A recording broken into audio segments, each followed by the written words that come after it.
Nanobot's Revenge may look like your standard issue video game, but it's actually helping these kids as they face the fight of their lives.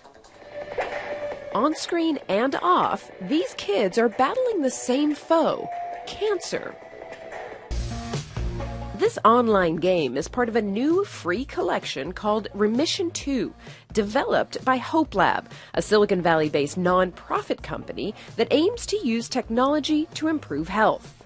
Each game puts players inside the human body to fight cancer with a variety of weapons like chemotherapy, antibiotics, the body's natural defenses. In Remission 2, tumor cells are the enemy. You kill them using chemoblasters. The WBC, or white blood cell worm, and prednisoldiers, named after prednisone, a drug many patients take. According to HopeLab's research, players were more likely to stick to their treatments and view chemotherapy as a means of defense rather than a dreaded obligation. Even patients who've struggled with leukemia since they were very young reportedly felt greater control over their illness. When you play games, you don't really notice that you're sick because you're just zoned in.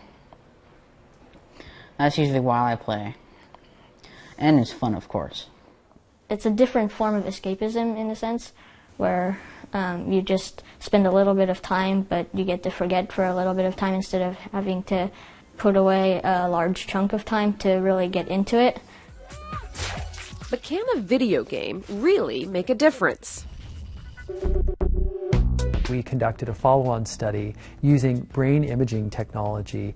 Playing Remission, even in short bursts, was really a powerful way to light up these incentive and reward centers in young patients' brains. Designed with the help of behavioral psychologists, the games include many parallels to living with cancer. In the game, there are times where you run out of energy and you have to actually pause, so timing becomes really critical as well, both from a gameplay perspective, but it also correlates to what's actually happening for the patient. It's very sneaky the way you worked in all those lessons. Well, sometimes we call it stealth health. That'll please parents, but HopeLab didn't want the game to flop with kids, so they turned to cancer survivors like Nico Pooks for input. It definitely allows you to see, well, the chemo is not just like making you really tired and giving you a lot of pain, it also is serving a purpose. Nico suggested tweaks while he was in isolation following a bone marrow transplant.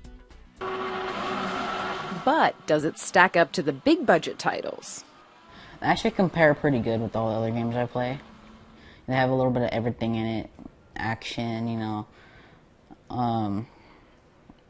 Pretty much everything that a kid would like. Without a marketing machine, HopeLab relies on other means to get its games in front of players. It's ventured into mobile, so kids can play in hospital rooms or at the doctor's office. I can't use the white blood cells on the guys that block you anymore. It was difficult at times to get patients with short attention spans to concentrate on my teaching, which took quite a bit of time. So this was another way they'd always want to go play their Angry Birds and things. So I realized that these games can help them kind of learn about their diagnosis and treatment. Imagine you're a kid and you've been diagnosed with leukemia. Would you rather learn about your illness by reading books or by playing a video game? Remission 2 helps patients visualize the strange things happening in their bodies. And just like a picture, playing the game is worth 1,000 words.